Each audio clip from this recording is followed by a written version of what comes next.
అంటే శ్మశానం నుంచి రవి వెనకే ఆ శక్తి అతుక్కొని వచ్చింది.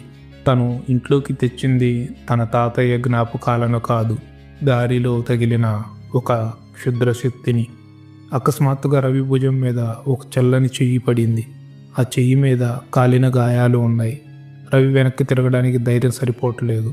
తన చెవి దగ్గర ఆ గొంతు మళ్ళీ వినిపించింది.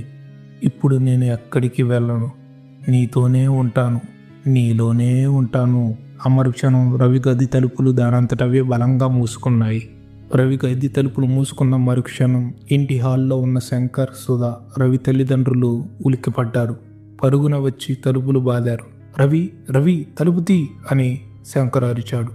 లోపలి నుంచి రవి గొంతు వినిపించలేదు. బదులుగా ఒక వింతైన భయంకరమైన నవ్వు వినిపించింది. అది ఆడగొంతు. పగిలిన గాజు ముక్కలు గీస్తున్నట్లుగా ఉంది. వాడు నావాడు, పొండిరా అని ఆ గొంతు గర్జించింది. సుధా